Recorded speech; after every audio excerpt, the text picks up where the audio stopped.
তারেক রহমান সাহেবের সামনে গিয়ে যখন উনি বললেন যে মাই সান, প্রধানমন্ত্রী তার সঙ্গে হাতটা ধরে শক্ত করে ঝাঁকি দিয়ে বললেন, carry the flag of your father and mother.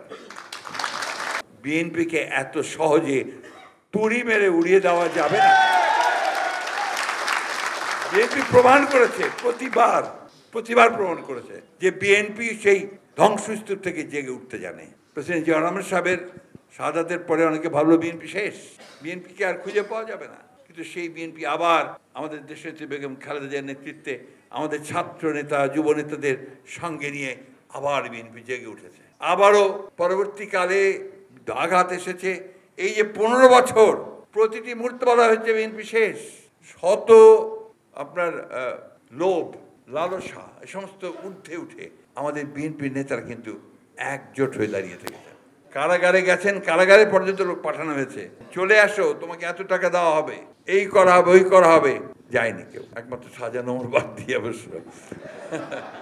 তো আর কেউ যায়নি। তো এই জিনিসগুলো কিন্তু আমাদের শক্তি, এটা আমাদের ইনহেরেন্ট একটা স্ট্রেংথ।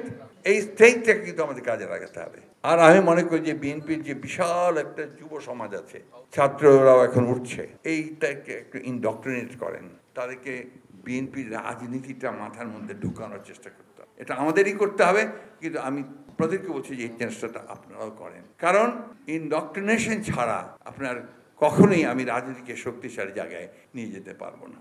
এই কথাটা বলার প্রয়োজন এই জন্য মনে করছি যে আমরা শুধু লড়াই করেছি গত সময়গুলোতে, কিন্তু সেই লড়াইটাকে সমৃদ্ধ করবার জন্য যে জ্ঞানটা, সেটা কিন্তু আমরা অনেকেই অর্জন করতে পারিনি।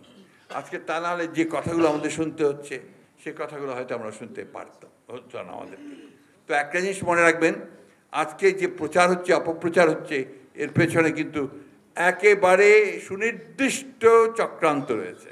সেই চক্রান্ত হচ্ছে বাংলাদেশের জাতীয়তাবাদী শক্তিকে ধ্বংস করে দেওয়া। সেই চক্রান্তটা হচ্ছে যে নেতা যিনি উঠে আসছেন, যার একটা সম্ভাবনা দেখা দিয়েছে, সে তারেক রহমান সাহেবকে নিশ্চিহ্ন করা, তাকে খারাপ জায়গায় ফেলে দেওয়ার চেষ্টা করা। এই জিনিসগুলো কিন্তু সবসময় মনে রাখতে হবে আমাদের।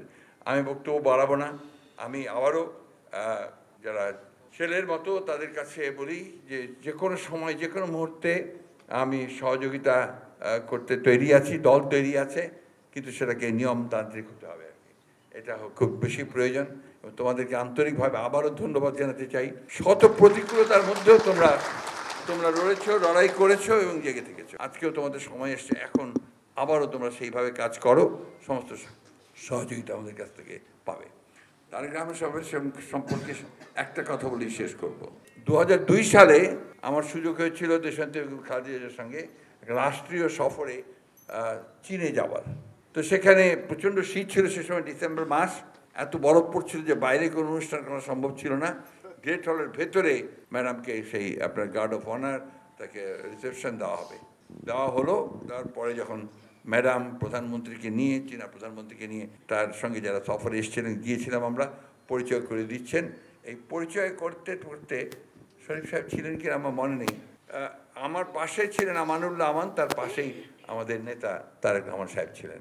তো তারেক রহমান সাহেবের সামনে গিয়ে যখন উনি বললেন যে মাই সান, প্রধানমন্ত্রী তার সঙ্গে হাতটা ধরে শক্ত করে ঝাঁকি দিয়ে বললেন, carry the flag of your father and mother.